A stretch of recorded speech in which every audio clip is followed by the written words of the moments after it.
Morning everyone. আজকে হচ্ছে মঙ্গলবার, কলেজ আছে আজকেও। আমি একটু দেরি করে উঠলাম আজকে, এখন 8টা বাজে, 8:10 মতো, 10-15 হয়তো হয়ে গেছে। ফ্রেশ ট্রেশ হলাম। আমি যখন বাইরে বেরোই মানে রুম থেকে, তখন যখন চারদিকটা দেখছি মানে কেমন একটা মেঘলা মেঘলা টাইপের হয়ে আছে। তারপর দেখলাম কি কুয়াশা ভর্তি। আজকে দেখলে অবাক হয়ে যাবে, মানে এতদিন শীত পড়েছে না, আজকের দিনটা হচ্ছে সব থেকে হেভি। ঠান্ডা লাগছে অবভিয়াসলি, এবার কুয়াশা চারদিকে আছে।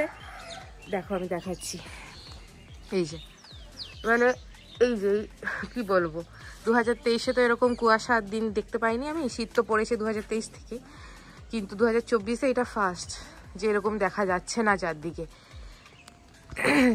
এর আগে এরকম মানে ঘন কুয়াশা পড়েনি। মানে এখান থেকে হার্ডলি আমি 3-4টে বাড়ি দেখতে পাচ্ছি, তারপরে পুরো ঝাপসা। যাই হোক, ঠান্ডা লাগছে, ঠান্ডা হাওয়া দিচ্ছে। আর সকালবেলা উঠে আমার প্রচণ্ড কাশি হচ্ছে। যাই হোক, এখন গিজারের সুইচটা দিয়ে এসছি আমি, জলটা গরম হোক, তারপরে নিচে গিয়ে স্নান করব। কত দিন পরে, ছোটবেলা মনে আছে যখন এরকম কুয়াশা হতো না, তখন আমরা স্কুল বাস করে স্কুলে যেতাম, এবার রাস্তায় দাঁড়াতাম মেন রোডে, দেখতেই পেতাম না একটা সার্টেন ডিস্টেন্স পরে না সব কিছু ঝাপসা, শুধু দেখতাম কি দুটো আলো দেখা যাচ্ছে, মানে কি কোনো গাড়ি আসছে ওই হেডলাইট জেলে। এত কুয়াশা হতো নিচে। হ্যাঁ মোটামুটি আজকে দেখো রোদ হয়নি, অবাক বিষয়। সাদা ফুলগুলো আজকে পুরো মানে ফুলও ফুটে গেছে, পুরো ফুলগুলো। এই দেখো নিচে, এই যে সাদা ফুলগুলো পুরো ফুটে গেছে। ইভেন পিঙ্ক কালারের ফুলটাও হয়তো ফুটে যাবে।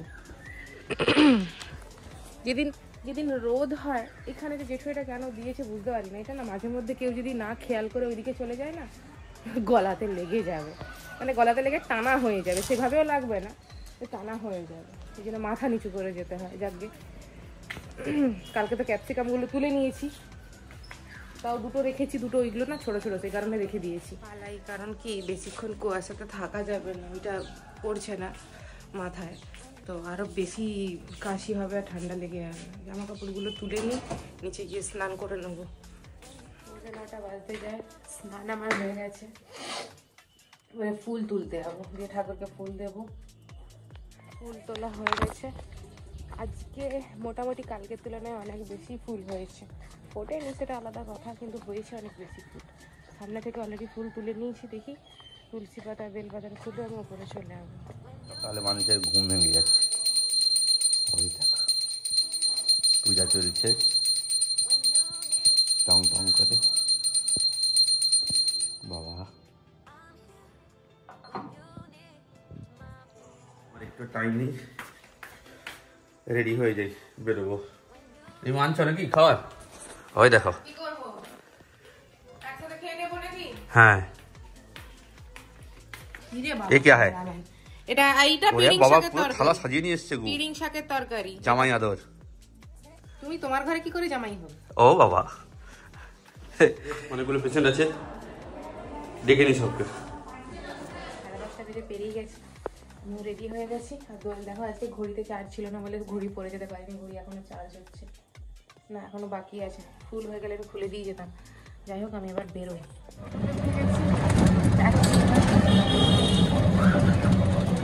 আপাতত আমরা 3জনই ফার্স্ট এসেছি ক্লাসরুমে, কেউ আসেনি এখনো, সবাই লেট করে করে আসছে। 11টা বেজে পেরিয়ে গেছে যদিও। হয়ে গেছে, এবার পট্টি মশলা গুছিয়ে বাড়ি যাই।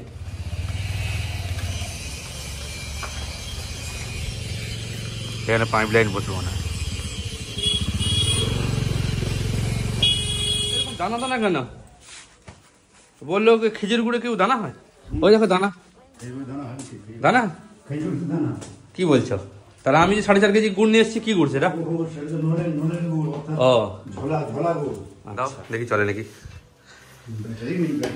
না না ব্যাটারি আছে, বললাম না ব্যাটারি থাকে। কত কিসে আছে? গ্রামে আছে তো? হ্যাঁ পুরো 2 কিলো আছে। আসবে বলেছে যে হচ্ছে 4:30-5টার দিকে, খেয়ে নি এখন গিয়ে। 15 বাজে। আজকে বাড়ি ফিরতে অনেকটা লেট হয়ে গেল, যাই হোক, এই টোটো থেকে নামলাম, এখন হেঁটে হেঁটে যাচ্ছি। দোয়েল আমাকে বললো যে কি আজকে জিমে যাবে, আর আমাকেও যেতে বললো। তো আমার জন্য ওয়েট করছে, নাহলে ও বেরিয়ে যেত। একটু আগে ছুটি হয়ে গেলে ঘরে এসে একটু রেস্ট নিতে পারতাম। এখনই গিয়ে রেডি হয়ে বেরোতে হবে। যাই হোক, দেখা যাক, যাই। অনেকদিন পরে জিমে যাব, আই থিঙ্ক প্রায় 15-20 দিন পরে। এসে না এসেই রেডি হয়ে, কটা বাজে? 4:30 বাজবে। এসে না এসে রেডি হয়ে বেরিয়ে পড়ছি বলাটা ভুল, আমাকে জোর করা হলো। আমি আজকে যেতে একদমই চাইনি। বাজে ছেলে। এখানটায় মশা পুরো একদম, তোমাকে না আমি জানি না যেটুকু কোথায় যাবো। একবার জাস্ট অবস্থাটা দেখো, এখানে জলের লাইনের জন্য নাকি হ্যাঁ খোঁড়া হচ্ছে। তাহলে তুমি এই কদিন তোমার বড় গাড়ি বের করাতে পারবে না, বা বের করালে ওই সাইড দিয়ে বের করাতে হবে, কামারাটা দিয়ে। কি অবস্থা! হ্যাঁ, ওইখানে আবার ক্রেন দাঁড়িয়ে আছে। জিমে চলে এসেছি, 4:47 বাজে। নিচে জিম থেকে বেরোচ্ছি। আমি আজকে খুব বেশি জিম করতে পারিনি, কেন বলো তো? কারণ সকালে আজকে কলেজে গেছিলাম না, তো সেখানে সম্ভব আমার টায়ার্ড লাগছে। তারপরে এসে আমি করলাম খানিকটা, তারপর বসেই ছিলাম। দোয়েল করলো, তারপর এখন বেরোচ্ছি। দোয়েল যাবে হসপিটালে, আমাকে ঘরে নামিয়ে দিয়ে হসপিটালে যাবে। আর বিষয় শুনবে, দোয়েল আমাকে নামিয়ে দিয়ে চলে গেছে ওই গলিটার কাছে, ওই যেখানে দুর্গা পূজা হয়। কিন্তু কি করেছে, রুমের চাবি লাগিয়ে নিয়ে গেছে। তা রুমের চাবিটা তো আমাকে দিতে হবে। আমার যেখানে চাবিটা আছে সেটা আমার ব্যাগের মধ্যে আছে, সেটা রুমের ভেতরে। এবার আমি এসে দরজা ঘোরাচ্ছি, তারপর এখানে দরজা লাগিয়ে দিয়ে গেছে। এবার আবার ফোন করলে ও চলে গেছিল, আবার আসছে চাবি দিতে। এই যে হিরো, হ্যাঁ চাবি নিয়ে চলে যাও। আমি ঘরে বসবো না তো, বাইরে মশার কামড় খাবো আমি। তুমি তো একবার মনে করাবে, তুমি আমার ফোনটাও নিয়ে চলে যেতে। ফাইনালি রুমে ঢুকে একটু ফ্রেশ ট্রেশ হলাম।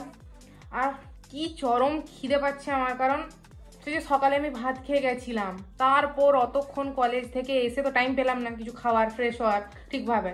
জাস্ট কোনো রকম এসে আবার জামা কাপড় গলিয়ে জিমে ছুটলাম। জিম যেখানে আমি প্রপারলি করতেও পারলাম না, দোয়েলের জন্যই সবকিছু হয়েছে। তো দেখলাম জেঠু শাঁখালু আর আপেল কাটছে, আমাকে বললো নাও, আমি নিয়ে চলে এসেছি। এটা একটু খাই, আমি জানি এটা খেলে আমার খিদা শান্ত হবে না। এরপরে দেখছি কিছু খাওয়া যায় কিনা। ফ্রিজে অনেক কিছু আছে, পেস্ট্রি ফেস্ট্রি, দেখা যাক যদি খেতে ইচ্ছা হয় খাবো, নাহলে অন্য কিছু খেয়ে নেবো। 8:30 আমি পুরো প্যাকড হয়ে গেছি, কারণ আজকে প্রচুর ঠান্ডা আছে বাইরে। বেরিয়ে পড়বো এবার আমি হসপিটাল থেকে। বন্ধ আছে তো বাড়িতে, মাছগুলোকে খাওয়া দিয়ে দেবো।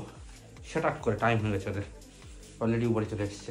এই যে রাতের খাবার বন্দোবস্ত, এটা হচ্ছে তোমার সবজি রাইস, ফ্রাইড রাইস দেখে মনে হচ্ছে, কিন্তু আমি না তেল না দিয়েই করেছি। সবজিগুলো যেটুখানি অল্প তেল লাগে সেটুখানি তেল দিয়েছি, বাদ বাকি একদম একদম হালকা বলতে গেলে। একদম দেখো ভাতগুলো না একদম শুকনো শুকনো হয়ে আছে, কোনো তেল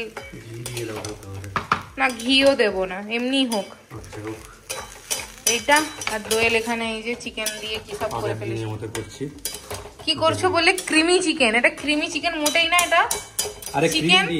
হ্যাঁ, চিকেন সসে টস হচ্ছে, সসে টস হচ্ছে। আচ্ছা যাই হোক, बोनलेस चिकन। और क्या कहना है आपको? अरे वो बार बोला ना, जिम फिल করে অফিস ডিউটি করে তো মাথা খারাপ হয়ে গেছে, কেন শুয়ে পড়ো, আমি দিচ্ছি। আমার এখানে মিক্সড রাইস হয়ে গেছে, একদম তেল ছাড়া করেছি যাতে প্রবলেম না হয়। বেশি তেল খেলেও না, মানে একে তো আমার অয়েলি স্কিন, এদিক ওদিক করে পিম্পল বেরাতেই আছে।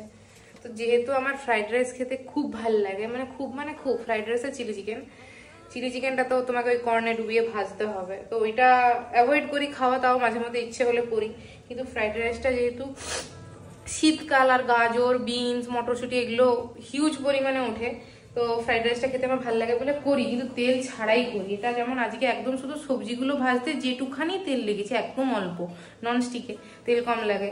তো সবজিগুলো ভালো করে ভেজে নেওয়ার পরে ভাতটা ওটাতে দিয়ে কনস্ট্যান্টলি নাড়তেই আছি, যাতে কি ভাতটা নিচে না লেগে যায়। তো একদম শুকনো শুকনো হয়েছে। আর দোয়েলের ওদিকে চিকেনটা হচ্ছে। একদিক থেকে সুবিধা কি হয়েছে বলো তো, সেদিন যখন মরে গেছিলাম না, মানে দেখলাম যে কি হচ্ছে, মিক্সড ভেজ কেটে কেটে রাখা আছে, মানে সমস্ত একসাথে, যেমন কি ফুলকপি আছে, বিনস আছে, গাজর আছে, মটরশুঁটি আছে, শুধু তোমার ওই কর্নটা ছিল না, সুইট কর্নটা আলাদা করে কিনতে হয়েছে। তো মিক্সড ভেজটা ফ্রোজেন, ওটা কিনেছিলাম, সুবিধা হয়েছে। ওইটা জাস্ট কিছুক্ষণ আগে আমি জলে ভিজিয়ে তারপরে নর্মাল হতে ওটা আমি ভেজেছি, হালকা ফ্রাই করেছি, ওইটা সুবিধা হয়ে গেছে। নাহলে সবজি কাটতে অনেকটা টাইম চলে যায়, তো সেই কারণে ঝট করে হয়ে গেছে। আর এখানে একবার চিকেনটা দেখে নিই, লেগে যাবে জিনিসটা। এটাও দোয়েল বলছে তেল ছাড়া একদম মানে একদম কম তেলেই করেছে, তেল ছাড়া। শুধু এর মধ্যে মশলা বলতে সস যেটা আছে সেটাই, বাদ বাকি এক্সট্রা কিচ্ছু সেভাবে নেই। পেঁয়াজও দুটো দিয়েছে আর অল্প একটু রসুন। এইটা একটু স্পাইসি হলেও হতে পারে, কিন্তু ফ্রাইড রাইসটা একদম শুকনো। যাক একটু যাই, একটু বসি, পাচ্ছি না, পাগুলো না অবশ হয়ে যাচ্ছে। বাকিদের খাওয়া দাওয়া হয়ে গেছে, এবার আমরা খাবো। 11:15 বাজতে যায়। আমি ভিডিওটা যে যতদূর অবধি হয়েছিল ক্লিপগুলো টাইপে ট্রান্সফার করে আমি একটু এডিট করছিলাম, দাঁড়াতে পারছি না বলে। যাই হোক, এখন তো খেয়ে নিতে হবে, কারণ কালকে একটা জায়গায় যাবো, সেটার জন্য আমাকে কালকে তাড়াতাড়ি উঠতে হবে। কোথায় যাব সেটা জানার জন্য অবশ্যই নেক্সট ব্লগটা দেখতে হবে। তো আমি আর কি সব বলতে দেবো, কোথায় যাবো নিশ্চয়ই না। যাই হোক, খাওয়া দাওয়ারগুলো নিয়ে চলে যাই। আজকের ব্লগটা এই পর্যন্তই। ভিডিওটা যদি ভালো লেগে থাকে লাইক শেয়ার ও কমেন্ট করবেন, চ্যানেলটাকে সাবস্ক্রাইব করবেন। সব ভালো থাকবে, সুস্থ থাকবে। Good night.